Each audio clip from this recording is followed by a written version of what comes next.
আসসালামু আলাইকুম। আমাদের গরু দুইটা, কিন্তু লোক আমাদের অনেক বেশি, তো তাই আগে আগে আমাদের সাদা গরুটা জবাই দেওয়া শেষ। তারপরে আমাদের বড় কালা গরুটা এখন ফালাইতেছে, আপনারা দেখেন।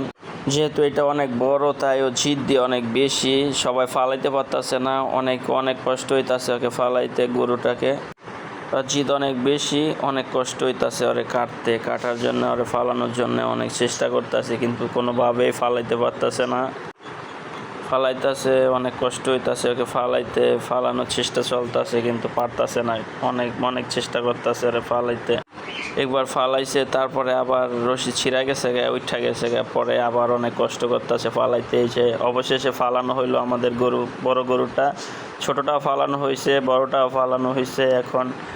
এখন জবাই দিব, কিন্তু জবাই হয়ে ছোটটা একটা হয়ে গেছে আমাদের, সাদাটা, পরে কালোটা এখন চলতেছে।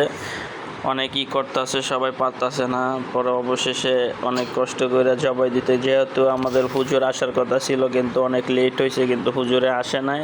কিন্তু যেহেতু জায়েজ আছে আপনি নিজেরা কুরবানি দেওয়া, আপনার নিজেরা জবাই দিতে পারবো, সেই জন্য আমরা নিজেরাই একারাই জবাই দিতেছি। যেহেতু আমাদের নিজেকে গরু, তাই নিজেরাই জবাই দিতেছি। হুজুরের অপেক্ষায় থেকে লাভ নাই, কিন্তু হুজুরে আসতে অনেক লেট হইব, সেজন্য হুজুরে বলছে আমাদেরই জবাই দিতে। সে আব্বু নিজেই জবাই দিয়া লাইব। অবশেষে জবাই দিতেছি। অনেক চেষ্টা করার পরে ওরে ফালানো হয়েছে, কিন্তু অনেক উত্তেজিত, তো তাই আমাদের এই বড় গরুটা অনেক উত্তেজিত, ওরে পারতাছে না। আমার ছোট ভাই কি করছে, গরুর শরীরের উপর ওইটা বসছে কাটার জন্যে। ছোট তো বুঝতে পারে না, কিন্তু না পাইরা আমরা সবাই ধরছি। এখন আব্বু সবাই মিললে জবাই দিতে হইব। আমিও কি করবো, আমিও ধরছি। সবাই অবশেষে জবাই হয়ে গেছে আমাদের।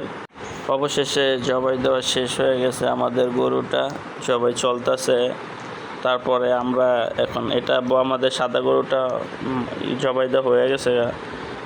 আমগো এই সাদা গরুটার চাই ওটার আপনার জিদ্দি বেশি, বড়, কিন্তু বড় তো অনেক, সেই জন্য এখন জিদ্দি বেশি। আর তারপরে জবাই দেওয়া হয়ে গেছে অবশেষে আমাদের গরু জবাই দেওয়া শেষ, কিন্তু আমাদের সাদা গরুটার চেয়ে লাল গরুটার রক্ত অনেক বেশি হয়েছে, অনেক ব্লাড গেছে গরুটার অনেক জিদ্দি ছিল, অনেক বড় গরুটা।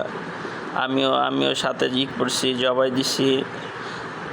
আমার শালারা আমার গেঞ্জির ভিতরে রক্ত দিয়ে ছাপ দিয়ে দিছে গেঞ্জির ভিতরে। আমরা এখন আগে সাদাটা ছিলব, তারপরে অবশেষে আমাদের কাটাকোটা শেষ। এখন ভাগাভাগি চলতেছে। আমরা ভাগ করার পরে সবার বাসায় দিয়ে আসতেছি, সবাইকে মাপজোপ কইরা সবাইকে গরুর মাংস বন্ড করে দিতেছি। যেহেতু বাইরে অনেক রৌদ্র, তাই আজকে বাসার ভিতরে নিয়ে কাকায় আপনার করতেছে, বন্ধক করে দিতেছে, মাইপে বন্ধক করে দিয়েছে সবাইকে। এখানে বয়ে লেখাপড়া করতে।